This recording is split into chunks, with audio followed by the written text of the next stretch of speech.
Kumakain din yung squirrel. What? Sino na yan?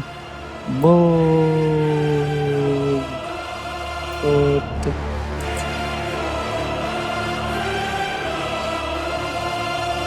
Tatlo.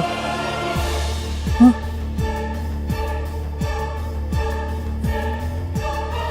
Ang ganda ng panel na to.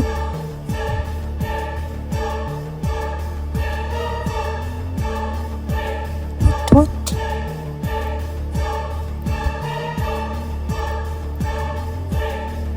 Oh, deserve to ng buong panel itong nasa right, yung buong full spread. Ano nangyari? Parang to, ability din ng Big Bang yung mga homies. Boom, dagalan. Grabing entrance to. Nag-collapse yung mga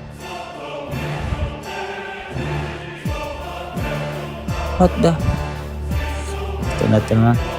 Tingnan kung nag-record ba ako. Baka hindi natin. Kaya nag-record naman ako. Titignan naman natin makita yung mukha ni Imo Sam. Ito yung nangyari sa kanya.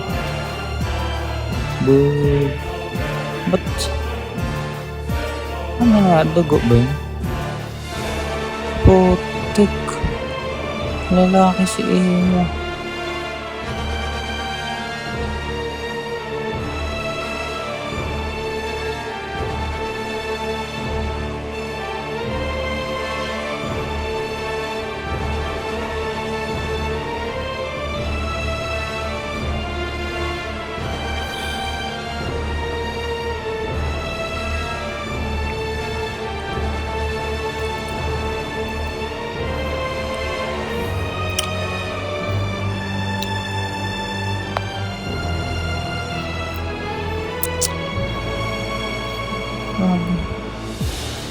Grabe ba yung ibang yung design niya. Wala siyang natulog na design sa One Piece.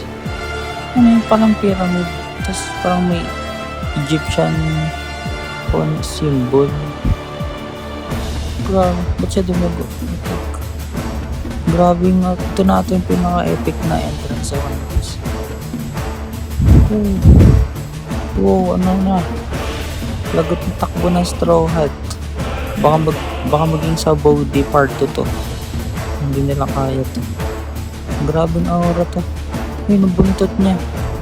Isa-isa natin. May espada siya. May buntot din. Tapos may black smoke. Tapos meron din siyang katulad kay Enel. May ring siya. Hindi ko ma-zoom pero ang kamay niya may eye. Parang sa Yu-Gi-Oh! Oo, kasi Egypt. Yung mata niya. Yung buhok niya. Tapos may sungay siya.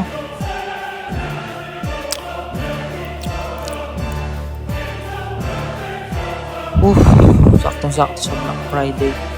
Yan, thanks for watching guys.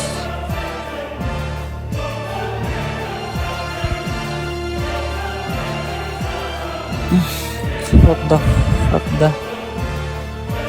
Malakas mga homie vibes yung Ganda rin si Big Mom nagkabuhay mga puno.